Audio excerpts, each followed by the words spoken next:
Hi guys, welcome back, and if it's your first time here, welcome. I've been a little bit under the weather. I had a fever on the day that I was supposed to film this originally, so hopefully I'm not too behind schedule, but I'm forging ahead. I'm still under the weather, but not quite as bad as I was yesterday. Today we are diving into a topic that you might have heard about on the news or social media: the so-called Venezuelan gangs. I never thought I would say this. Venezuelan gangs.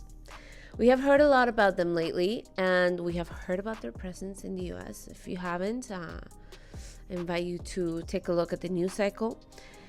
These Venezuelan gangs are one gang, and they're the Tren de Aragua. Yes, there are multiple smaller groups within the Tren de Aragua, but they're one. And the Tren de Aragua literally translates to the Aragua train. Now, disclaimer, I'm Venezuelan myself. I'm not associated with them though, believe it or not. Since I've been abroad, living outside of Venezuela, which at this point has been around 16 years, I have noticed a decline in the reputation of Venezuelans, a complete change in perception.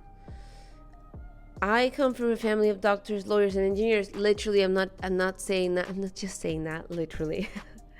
And when I still lived in Venezuela, my dad and his company of engineers used to have to go to Aragua a lot for their works that they were doing there, and they couldn't go to certain parts of the state because of this gang. So the Tren de Aragua is a story of how a prison gang grew into a major player in the world of drug trafficking and organized crime that now has a foothold from Chile all the way to the south of South America to the United States.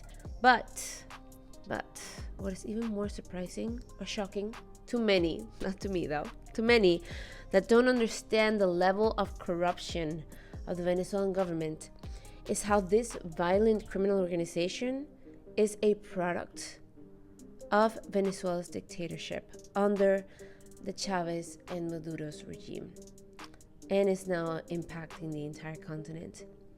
So, where does the Tren de Aragua come from? They originated, as I said, in Venezuela as a prison gang in the early 2000s during Hugo Chávez's presidency. The gang started out in a prison by the name of Tocorón, and from there, they expanded rapidly thanks to the chaos and lawlessness that followed Venezuela's political and economic collapse. With corruption deeply embedded in the prison system, the gang gained power by first enrolling other prisoners, controlling drugs, weapons inside the prison, and even food inside the prisons, while authorities just looked the other way. The poor director of the prison was on paper the person with the most authority there, but in practice, that was not even close.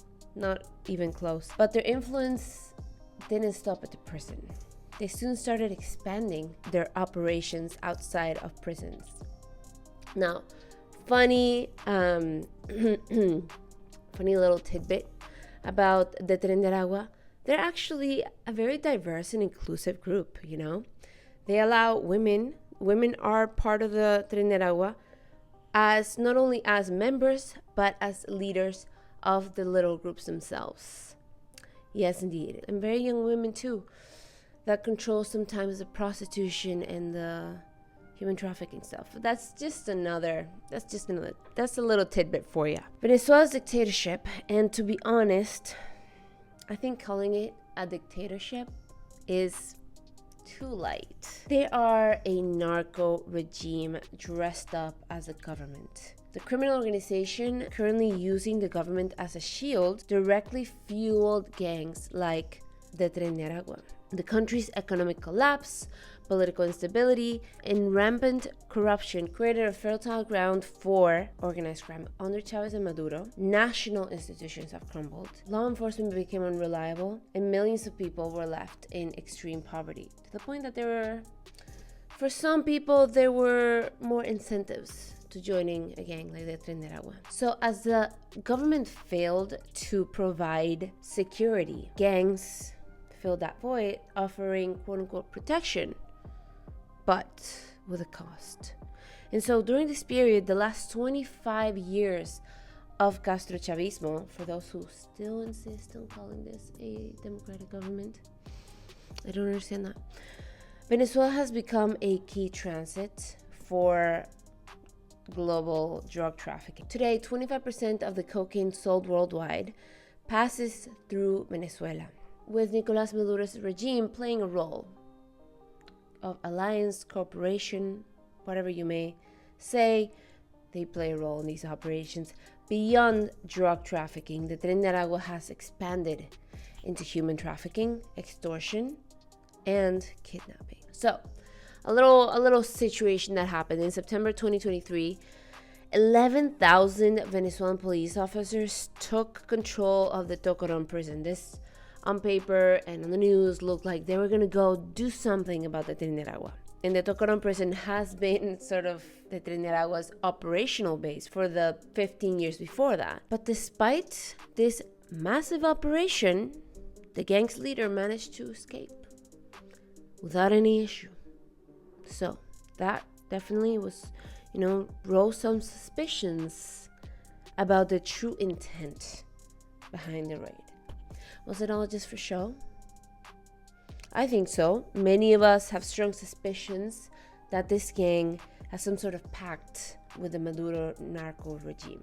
So over the years, the Tren de Aragua transformed, as I said, from a prison gang to a transnational criminal organization. And as Venezuela's humanitarian crisis worsened, millions of Venezuelans fled the country. And sadly, this mass exodus provided cover for criminal organizations like the Tren to establish operations in other countries. So today, the gang is involved in a range of illicit activities, from drug trafficking to extortion to human smuggling across borders. And recently, the authorities in the US have reported increasing activity from Tren de Aragua. With the open borders, we should not be surprised that they got into the United States. I'm very surprised that the United States is allowing this to happen. With the drug trade being one of their main revenue streams, it's no surprise that their operations have reached American soil. We're not only talking about small-time criminals either. This is an organized, violent group capable of deeply infiltrating societies. So, let's discuss a little bit more about how this alliance began. The Venezuelan tyrannical dictatorship, criminal dictatorship, under Chávez and Maduro, made a pact with this organization, allowing them to operate with impunity in exchange for keeping peace within the prison. This alliance allowed the gang to not only thrive within the prison system, but also to expand its influence beyond the prison walls, as I mentioned, and eventually taking control of nearby neighborhoods like San Vicente. The regime's tolerance and even collaboration with Tren de Aragua is evident in how they basically turn a blind eye to the gang's activities. And during Venezuela's most severe crisis, while ordinary citizens, normal people that were not criminals, struggled to find basic necessities, members of the Tren de Aragua enjoyed privileges like internet access and weapons in the prison. Not to mention the ability to host parties. They even had a well-known DJ come and play at the prison. They were able to have weapons inside the prison. I mean, imagine a prison filled with prisoners with weapons. Makes a lot of sense, right? Not only that, we know that the Venezuelan government has in fact used them as, let's call them crowd control in protests from the opposition, as a way to hunt down members or dissidents of the government. In 2018, the poverty crisis in Venezuela reached its peak. And if your brain goes immediately to sanctions, please watch my last video on this, please. So with about 25% of the population fleeing the country, Maduro saw an opportunity, or Although, to be honest, I don't think Maduro actually masterminded this. As I've said before, he is merely a Cuban puppet. So he began releasing dangerous criminals, emptying the prisons, which, by the way, these prisons are now being used to house political dissidents or political prisoners. So they mix these prisoners with the larger Venezuelan diaspora, much like Fidel Castro did during the 1980s, Mariel with the Marielitos, if you don't know about that. This led to the spread of the Tren de Aragua's criminal activities across Latin America and beyond. I mean, there's even some rumors that they're in Spain now. But now they've come into the United States soil, as you probably know. So, initially, the Tren de Aragua focused on extorting wealthy businessmen in Aragua. They soon expanded their operations into other criminal activities like kidnapping, murder, contract killings, drug trafficking, money laundering, and human trafficking. So, quite the list.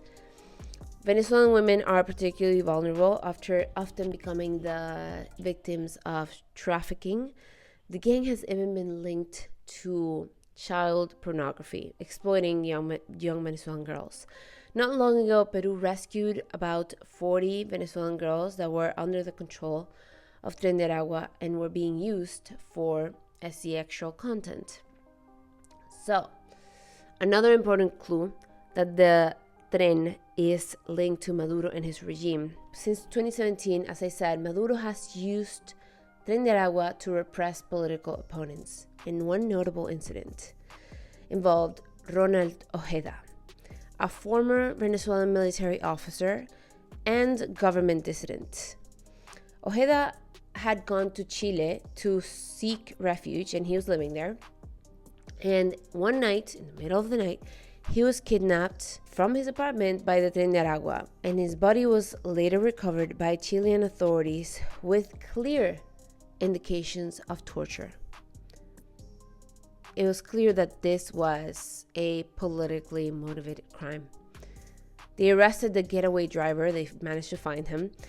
And so that alerted the other suspects, and they fled to Caracas, where they found protection under Maduro's regime, which refused to extradite them for the crime.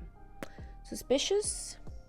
I would say so. There's a lot to say about this group. There's actually a book written about them. You could probably find it on Amazon. I'll link it here. I'm not sure if it's in English, but just in case, I will link it.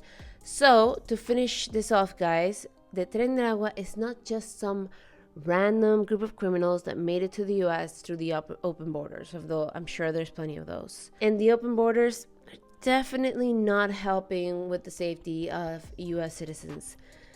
The Tren de Aragua is just another symptom of Venezuela's failed state. One that is showing just how corrosive and toxic this narco regime is. Not only to what was once Venezuela, like one of the leaders in democracy in Latin America, one of the wealthiest countries in South America. No, not just that. But now it is toxic to the whole region. The country's dictatorship and the resulting collapse have created the ideal environment for gangs to flourish, because they don't do anything about crime, let's be honest. And now their reach has extended from Venezuela all the way to the tip of South America and all the way to New York City. This gang's expansion is a direct consequence of years of corruption, political failure, and complicity by the Venezuelan government. And let's not forget the neighboring countries and the neighboring regions in the US and the US, which is also part of the region, right? They've looked the other way for years. Maybe this time everyone in the region will realize just how much of a problem Maduro and his narco state are. Let's think about all of what was done to get rid of Pablo Escobar.